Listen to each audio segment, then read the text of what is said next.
Good morning, class. Good morning, ma'am. How are you today? Very good, ma'am. Oh, that's nice to hear. How about your love life? You're still inspired, Mom. Okay, with or without love life can make you still inspired, right? Because you are inspired, I hope that you have an active mindset right now. So before we formally start our lesson, who can give me our last topic yesterday? Yes, Christine? Yesterday, we talked about values in learning social studies. Very good. Do you learn a lot in that topic? Yes. So may I know what are those important keywords you've learned? Yes, Jemar. Ma'am, there are important functions.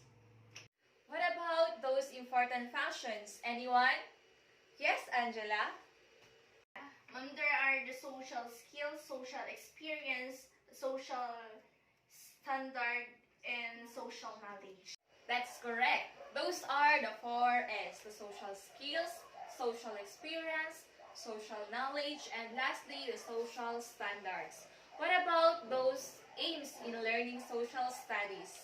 Can you give me one? Ma'am, Ay, ma'am, it is the acquisition of knowledge and understanding. Good job! Another answer. Yes, Angela? training in desirable patterns of conduct. Correct. There's 2 more that I want to hear. Yes, Christine? Yes, Ma'am. Another one is that the strengthening and national and international integration, Ma'am. Okay, very good. And the last one is your socialization as a student. So I guess you've learned a lot efficiently in that topic. So let's proceed now to our next lesson, which is the civic duty and the civic responsibility. Are you familiar with civic duty? What about the civic responsibility? What do you think your civic duty and civic responsibility in our country? And why and how it is important as a citizen? First, let's talk about what is civic duty. So, civic duty. It is the mass of citizenship, all citizens required by law to perform these actions. It says here that civic duties are the things that we must perform and prioritize to do, wherein it is required by the law. So, in other words, it is a mandatory action. No individual or a person can avoid it. Under the civic duties, there are 5 obligations that we must follow.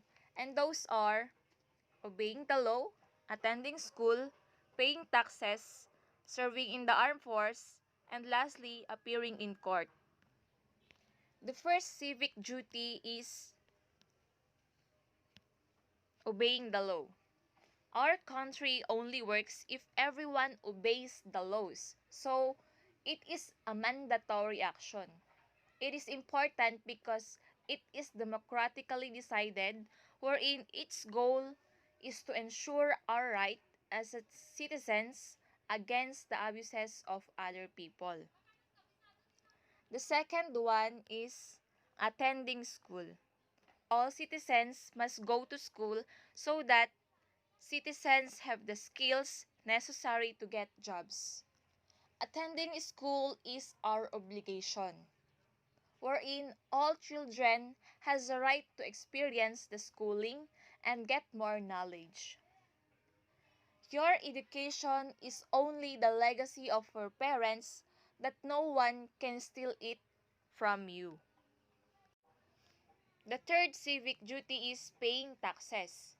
All citizens must pay taxes because it gives our government money to do things like pay roads, pay for police, public housing, schools, and etc.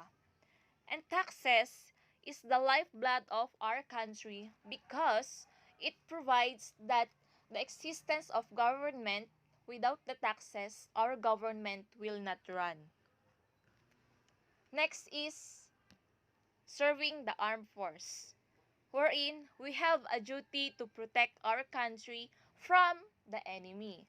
We must love and respect each other, especially those who became soldiers, who are the hero of our country from the rebellion group.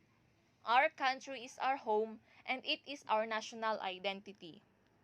Next is appearing in court.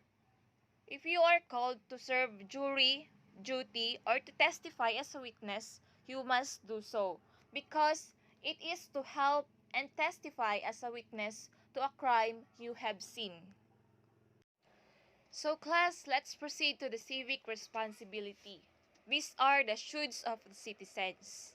It is not required by law, but most people recognize their importance. In other words, civic responsibility is our initiative or our voluntary action that we don't expect anything from others. So, under civic responsibilities, there are also 5 things that we should do. And those are voting, being informed, taking part in government, helping your community, and lastly, respecting and protecting others' rights. So, the first civic responsibility is voting. Citizens has the right to choose who leaders will be. At the age 18 years old, you have a responsibility to vote for your leader. It is important thing to do because soon in our next generation, we need a strong and powerful leader to have a functional and good progress community or society as a whole. Next is being informed. It says here that citizens must be informed by everything that we must have to know, wherein it is to be ready on whatever possible thing that can happen. And of course, it is to be a good decision thinker and to choose the better things to do. The third civic responsibility is taking part in government. Citizens should involve whether they are a member of a government or just voting on it. Simple as you are a citizen. You belong to a family in a community, wherein the family is said to be the smallest unit of the community. Next is helping your community. Helping community is one of our greatest responsibility as a citizen because it is to take pride in our community surroundings. And by doing a teamwork, we can be united as one. We can help each other as we Filipino as one. The last civic responsibility is respecting and protecting the other rights, wherein you should know what rights you have and must defend human rights. It says here that respect begets respect. It is a remarkable quote for us, right? So, we should know what rights we have and must define human rights. Simple as if they respect you, you must respect them for the exchange because respect begets respect. So now, who can give me the difference between the civic duty and the civic responsibility? Anyone? Yes, Angela? The civic duty is must required by the law and it is important, while the civic responsibility is not required, it should not required by the law, and it is important too.